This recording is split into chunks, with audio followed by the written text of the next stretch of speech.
Hey there, welcome back to the Wild Blue Wanderers channel. Hi.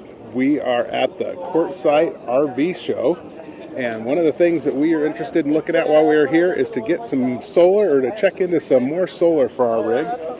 And we happened across this Monument Solar back here, and we got a chance to do a little interview with them, and they're offering our subscribers or our watchers a 10% discount. So let them know the Wild Blue Wanderers sent you, and they'll give you a 10% discount.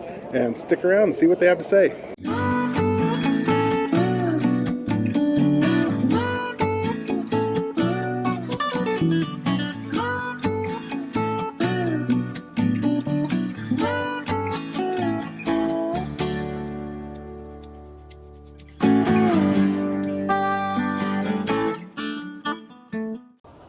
So awesome. We are here with Monument Solar. Yeah, that's us.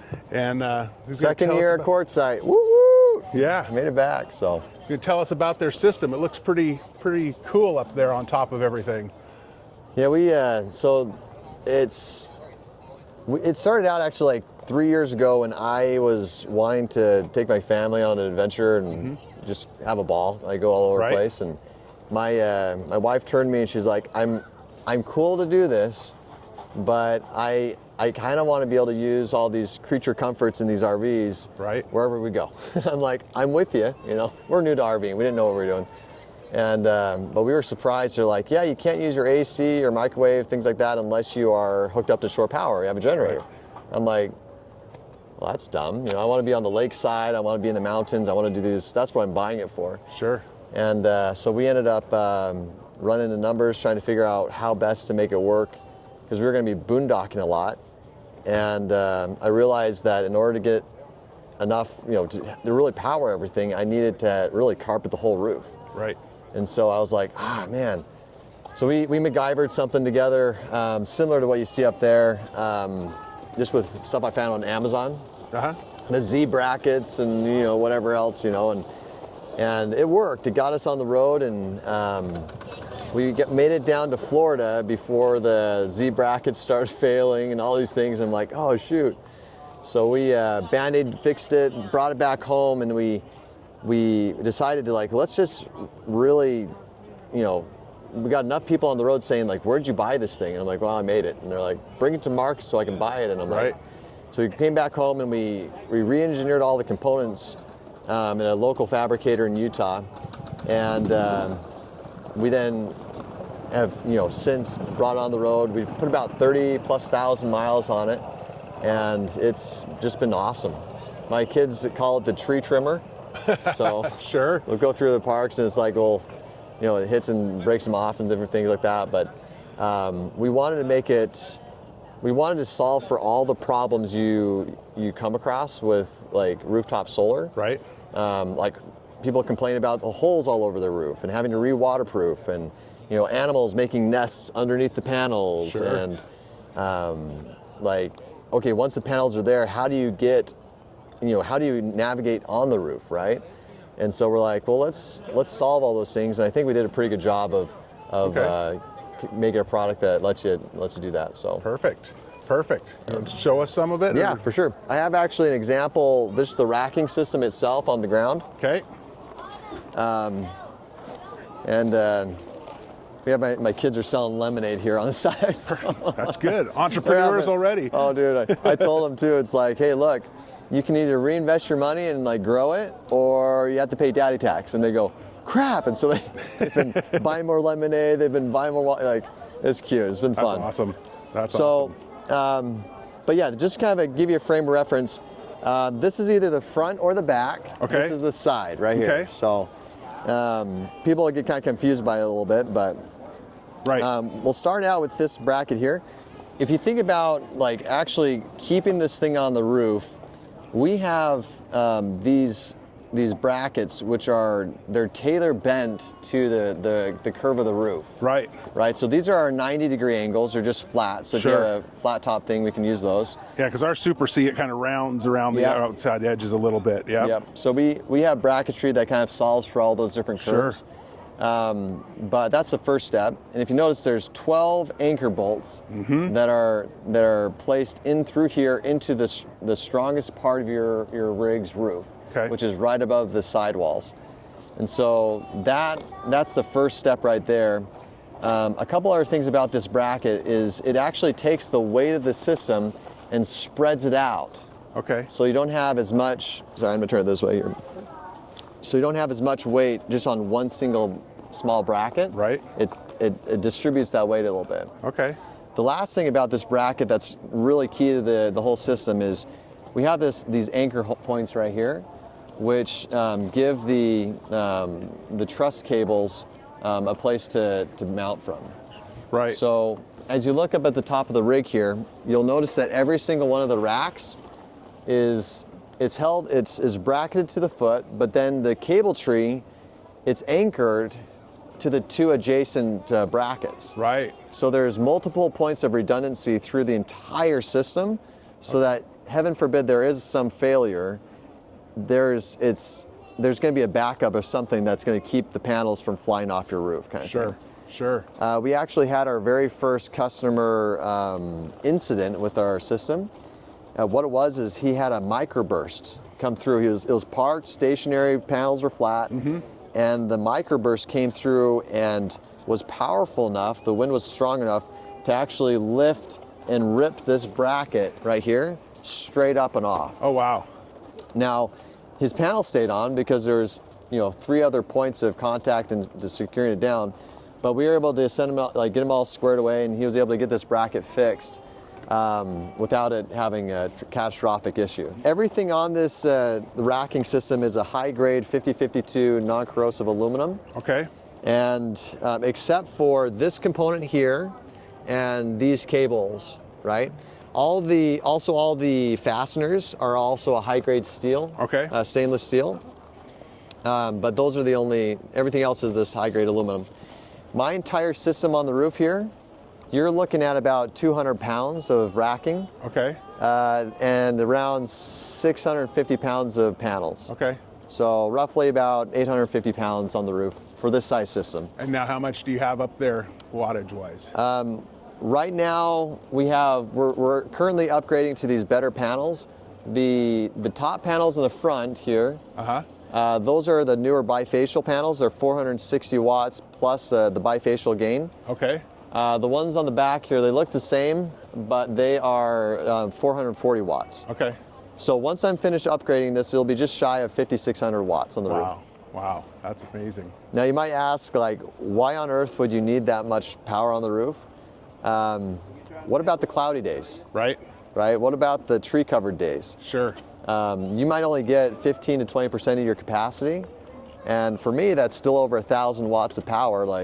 I'm good. Right. And so it's proven to be a very robust, powerful system that really offers you the freedom to go and explore and not be tied to a generator necessarily, or the shore power plug-in kind of thing. Generator's truly a backup for the extreme length or extreme weather probably. I don't recommend going without a generator. It's nice to have that backup. How much extra height does that add? Because obviously it's right above the air conditioners, so it probably only adds what, a couple inches or something to the... Yeah, you're spot on. So this rig came in at I think it was 13.2 rated for the factory. And now it's about 13.4, 13.3 and a half. We literally take the panels and we use the AC unit itself to be a support for those specific panels. Okay. But yeah, we like to keep the weight as far down to the ground as we can, just to keep it from being top heavy. Now I'll show you a couple more things with this racking if you like. Right now, this is just in demo mode, right? And so it's, if you shake it back and forth, it looks kind of flimsy, but when you end up anchoring this to a panel, it just becomes super rigid.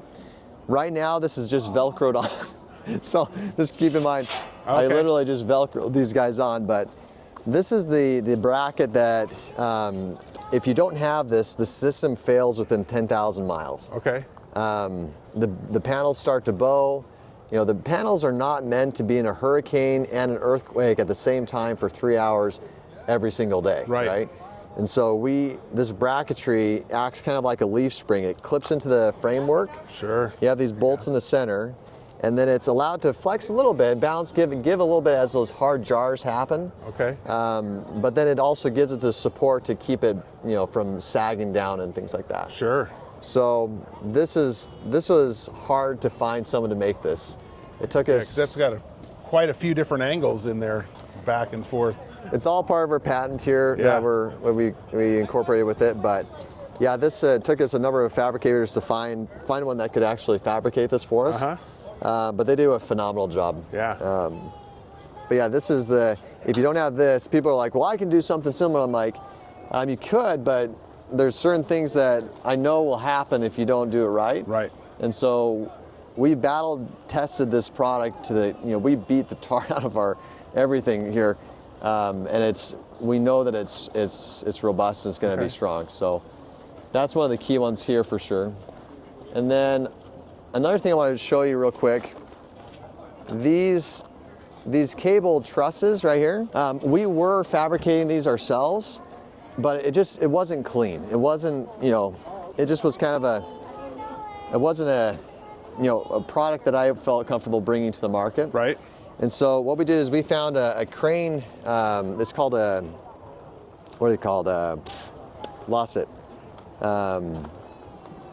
Well, they create the cables for crane companies. Okay. Yeah. Right. So they think it's adorable what we're doing here. They're like, oh, Tiny, those are yeah, okay. They're doing some bigger stuff, but they produce these for us. Yeah. And so it's a high-grade stainless steel cable at work, and then right here in the center we have them place a little. These haven't been shrunk down, but this is a little bit of rubber shrink wrap that we shrink down right where the cables cross each other, just to help further reduce any wear or tear kind of thing. Mm-hmm. But they do a phenomenal job, and it makes it so that we have a really clean, consistent product that we can offer to people. Yeah, those connections are amazing. It's not just like a crimped, regular crimped thing. They're like, yeah, you can't buy the tools very easily to do this yourself. Another thing you can't really see right now, just because these panels are, tilted right here. But when the system has its panels flat, which is how it travels, right? You might want to get up on the roof and be like, hey, let's clean those panels, like wipe them down, or let's say you want to just make sure that all the nuts and bolts are tight before you drive off, kind of thing. Those are kind of nice things. Or let's say you do like a tree branch gets ripped off and it's on top, or it's nice to be able to get up there and take care of things. Right. What we do it on every one of our systems, we maintain about an 8-inch gap between the panels. So it allows you to walk through between the panels and tighten things up and check everything you need to. Okay. Another advantage of what that is if you notice where the shading is, watch this. So what happens is when it spreads the panels apart. Okay, this one isn't. This panel isn't really shading that one. It reduces it a lot, right? Yeah. Another thing that we incorporate into our patent here is if you notice where the hinge points are. Mm-hmm. This one right here actually extends beyond where the panel sits. Right. So the panel will end right here. So when I tilt this panel this direction, it's actually lifting that panel up higher. Right. On this panel, the pivot point's about 10 inches in. Okay. And it allows the panel to dip lower. Yep. And that further reduces the shading if you are going to experience any. Right. So that makes great sense. So there's a lot of different things that we've incorporated into this system that kind of gives it its branded look, but also we just wanted to make something that's just tough as nails, just like something super strong that people aren't going to have issues with down the road. So no, I like it. It looks great. I'll show you one thing. Let's go and take a look at this guy over here. I have a number of example systems. Sure. All of these you can kind of take a look more closely on our website, but I want to show you this Brinkley. This is a Brinkley G4000. It's their largest Brinkley. We finished this system and this customer of ours, he showed it to his buddy who has the exact same rig. I guess they're buddies, they have the right copy kind of thing. And he calls me up, he's like, all right, I'm next. Bring me in next month kind of thing. And I was like, sure, let's make it happen, right? But if you notice here, so it's like this is how it looks as you're parking at a gas station or at the campground or whatever. Right. It makes it just beautiful, in my opinion. Yeah. Humble opinion, I think it just looks beautiful. But you can kind of see here from the top view, you get a little sense of how it gives you the coverage over your entire roof and all that. Added shading keeps the thing cool for you. We ended up doing on his installation right here, we put a diamond packed, we built a wall in his compartment here, and we put a diamond plate over the front of it, aluminum diamond plate. And I just think it made it look just beautiful for him. So, but yeah, this is the most powerful system we've ever done. He ended up having two 5,000 watt Quattros. No, not Quattros, multi-plus 2s. And then it was a 48 volt system. He also had the 48 to 12 volt conversion package, along with the battery heaters all put in place for his. So nice. But yeah, something like this, fully decked out. I thought it was really like kind of expensive, and we're about like just over $50,000 for this setup here. And as I've started finding out from other installers who are doing like these 48 volt or like 4,000 watt bolted to your roof systems, pretty robust, right? No racking system. They're the same price. So I'm like, crap, you know. It's like I feel like we're like giving a racking system away with it's like at that pricing, but sure. But anyway, so that's what we're seeing with the market, and it's been awesome. Yeah, it makes great sense. And we anticipate the resale value with it as well. From what we've heard from people on the road that have similar types of off-grid systems, they are using it for 2 or 3 years, and then when they turn around and sell it, they're getting most, if not all, of their money back, and then they just rinse and repeat kind of thing. Okay. We're the first to really formalize the actual racking system in the market, so it's kind of a new thing for everybody. But for those who have gotten the system, they've been just tickled by it. So we really liked it. And then I see in this one they all stand up, so you can get full access to the roof still. And so this demonstrates that really well. Like, it actually goes 90 degrees in both directions. So right here, if let's say you wanted to just check out the wire work, or you needed to work on the air conditioners, or just like sweep things, like kind of clean things up or whatever, great way to do it. And also, once you've done that, you now have a safety wall all the way down your rig that's going to keep it from falling off in the wind or whatever. The other way is they go together in the middle. And then you have full access to all the feet and everything else that you might need. So.